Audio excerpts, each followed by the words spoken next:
Lucasfilm has just made a major decision that's already dividing Star Wars fans. For the first time in years, a Disney-era Star Wars project has officially been removed from canon, and it's not a movie or a TV show. Let's break down what Lucasfilm removed, why it happened, and why this change might actually be a good thing. What was removed from canon? Star Wars is making waves after Lucasfilm confirmed that Galaxy's Edge is no longer considered official Star Wars canon. When Disney acquired Lucasfilm from George Lucas, one of its first big moves was cleaning up the Star Wars timeline. This meant removing several projects from canon and labeling them as legends. Since then, canon removals have been extremely rare. In fact, Lucasfilm has mostly focused on bringing old Legends elements back into canon, like Grand Admiral Thrawn and references to Mara Jade. That's what makes this decision so surprising. Galaxy's Edge was a project created entirely under Disney, and it was originally designed to exist inside the Star Wars timeline. But now, that experiment is officially over. What is changing at Galaxy's Edge? The confirmation came directly from StarWars.com, which announced that starting April 29th, Galaxy's Edge at Disneyland will undergo a major shift. Here's what's changing. Luke Skywalker, Princess Leia, and Han Solo will now appear in the park. Characters will be presented in their original trilogy versions.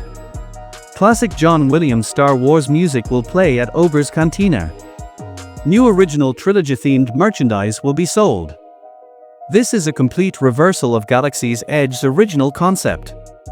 Originally, the park was set during the sequel trilogy era, meaning classic characters like Luke and Leia couldn't appear in their iconic forms, and characters like Darth Vader were completely off-limits. Now, those restrictions are gone.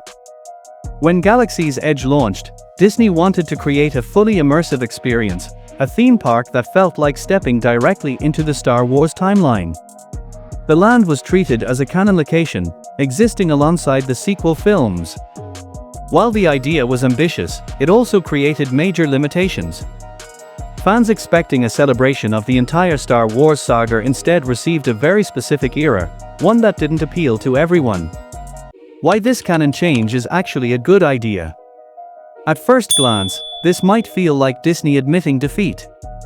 But in reality, removing Galaxy's Edge from canon may be the smartest move Lucasfilm has made in years.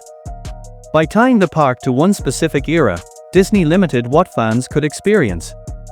Prequel fans couldn't see Anakin Skywalker.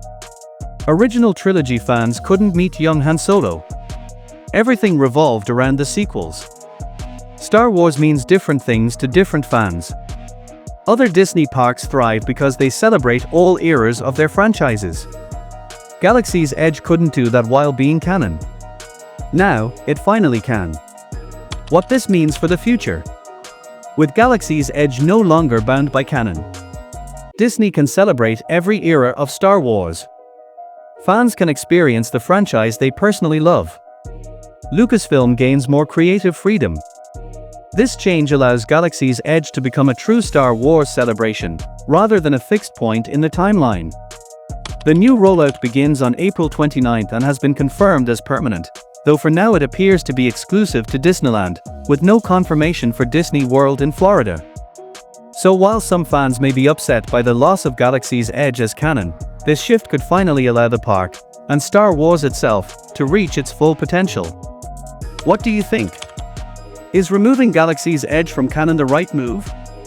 Let us know in the comments, and for more Star Wars news and breakdowns, subscribe to Screen Breakdown.